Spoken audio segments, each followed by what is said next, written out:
And I have a message for the criminals targeting Australia and Australia's interests. The AFP will be relentless.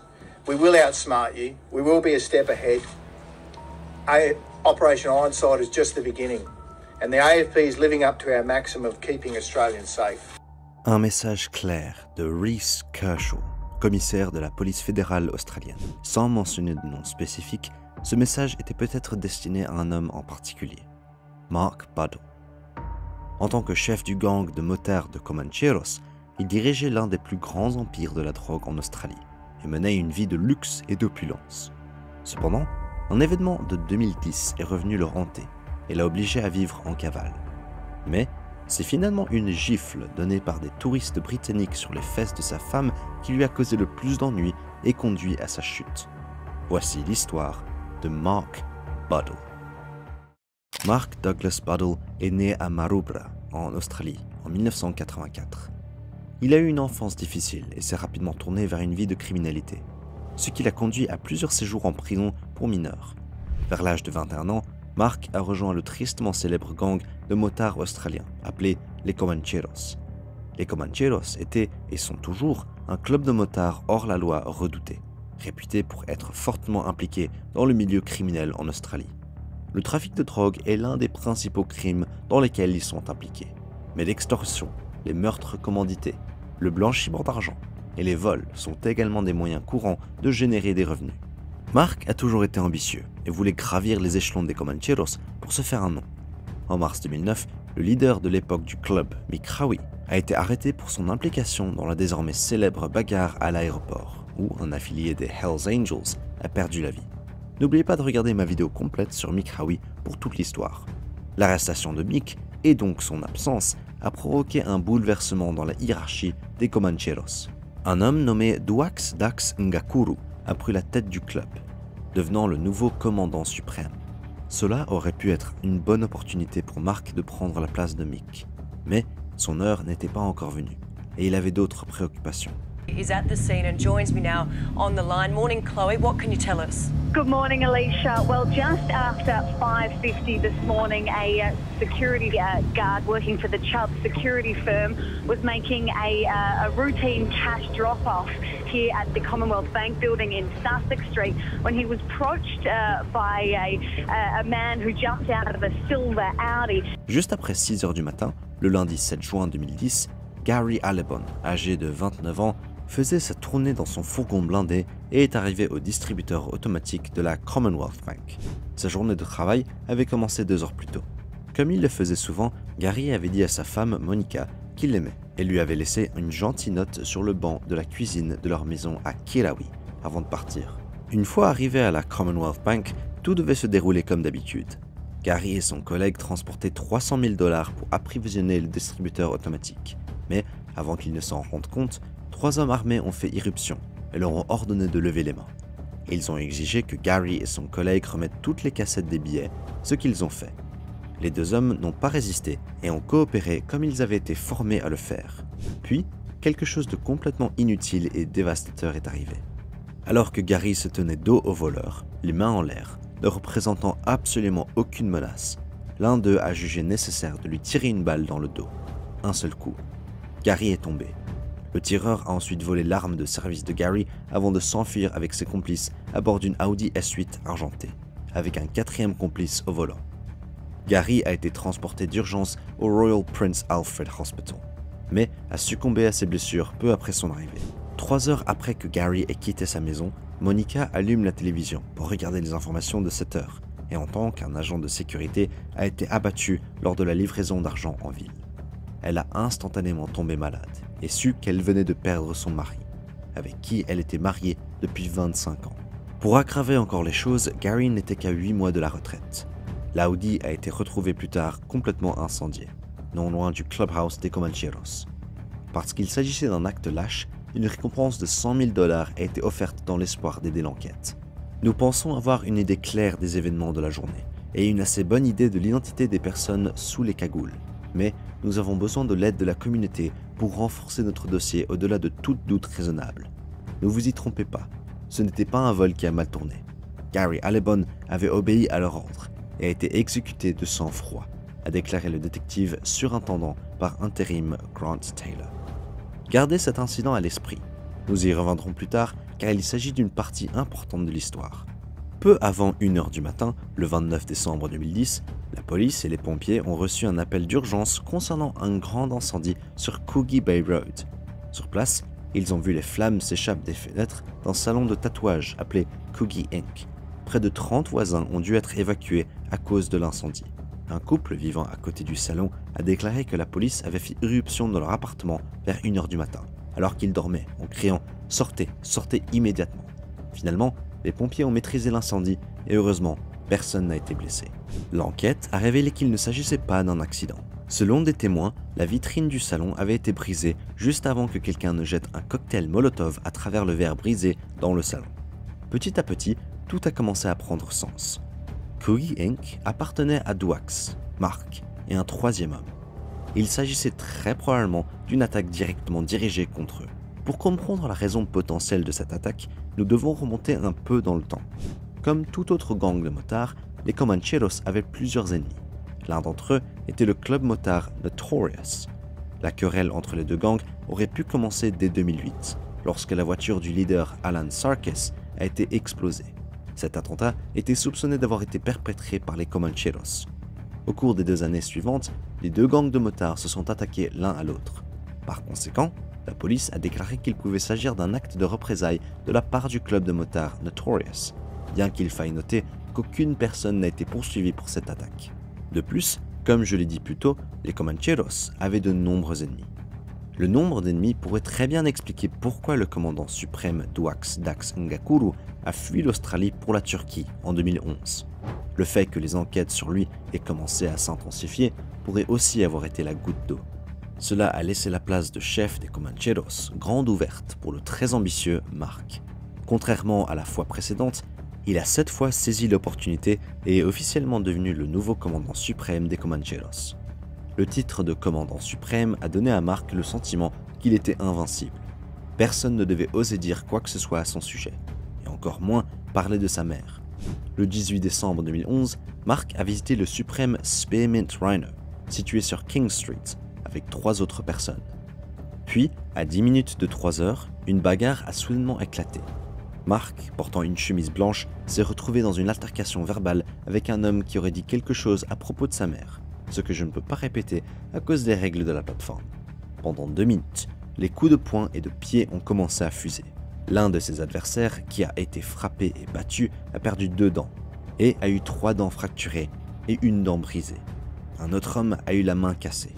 2 semaines plus tard, Mark a été arrêté lors d'une descente à l'aube pour l'unité anti-motard Strike Force Raptor. Au tribunal, Mark a plaidé coupable d'un chef d'inculpation pour bagarre, de 2 pour coups et blessures, et d'un pour avoir intentionnellement causé des blessures, mais a été autorisé à entendre la sentence finale en liberté. Jusqu'à présent, le mandat de Mark en tant que commandant suprême des Comancheros était loin d'être exemplaire. À peine 1 an après, des sources anonymes du milieu criminel ont déclaré que Mark pouvait être imprévisible, dangereux et mauvais pour les affaires.